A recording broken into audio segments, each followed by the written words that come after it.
Hello everyone, नमस्ते अनि स्वागत छ हजुरहरूलाई हिमालय किचनमा। आज म हजुरहरूको लागि लिएर आएको छु तीज स्पेशल रेसिपी मिठो खिरको रेसिपी लिएर।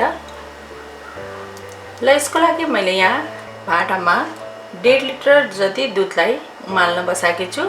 अब पहिला यो दुधलाई उमाल्नु पर्छ।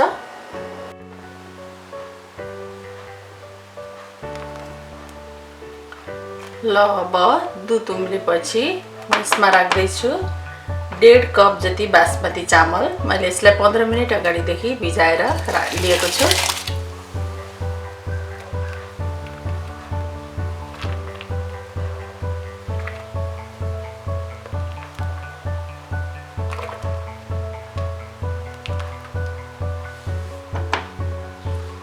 र मैले यसमा राखेँ 1 इंच दालचिनी। त्यसैगरी यसमा राखेँ मैले 3टा सुकमेल र 3टा ल्वाङ यसरी कुटेर राखेको छु।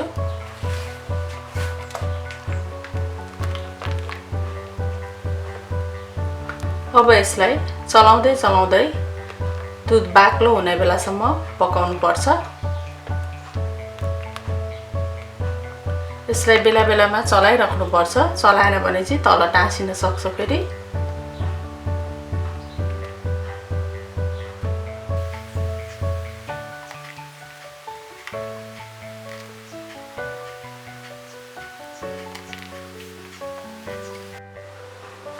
यसरी चलाउँदै चलाउँदै यसलाई मिडियम टु लो हिटमा पकाउनु पर्छ।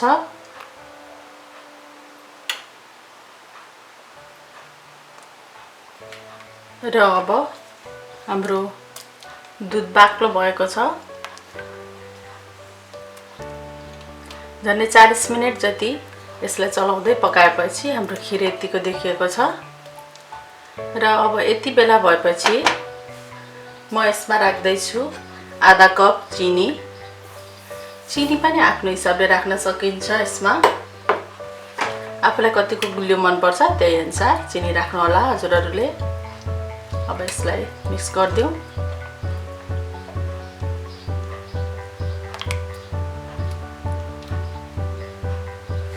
र यति बेला भएपछि मैले यसमा राखेँ 1 ठुलो चम्चा जति काजु,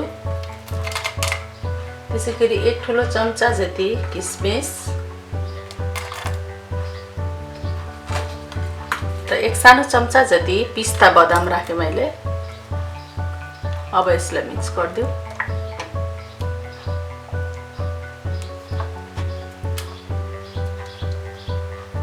अब यसलाई फेरि चलाउँदै चलाउँदै 3-4 मिनेट जति लो हिटमा पकाउनु पर्छ।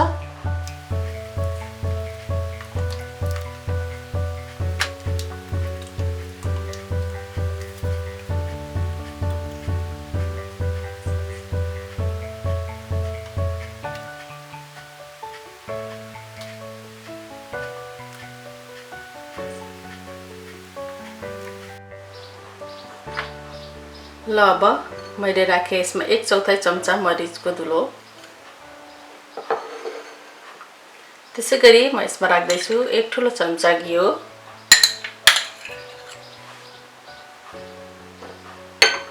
अब घिउ र मरिचको धुलो राखेर यसलाई राम्ररी चलाइदिउँ।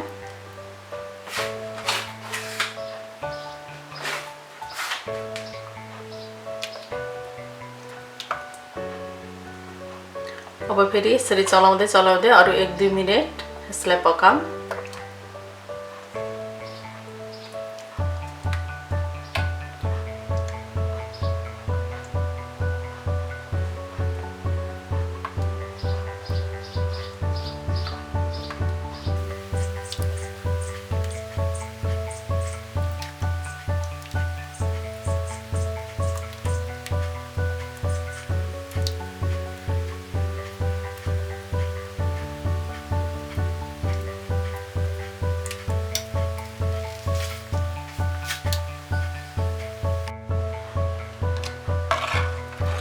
ल अब हाम्रो खिर पाकेर खानको लागि रेडी भएको छ।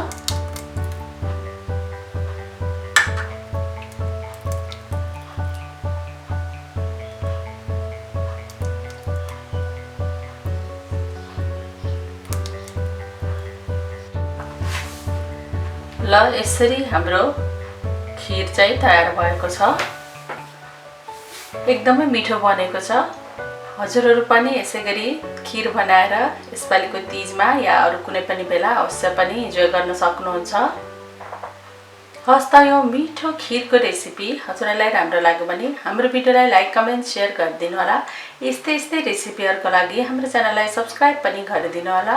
सब्स्क्राइब गरिसकेपछि नजिकै रहेको नोटिफिकेसन बेललाई पनि अवश्य पनि क्लिक गरिदिनु होला। हाम्रो भिडियो हेरिदिनु भएकोमा हजुरहरूलाई धेरै धेरै धन्यवाद।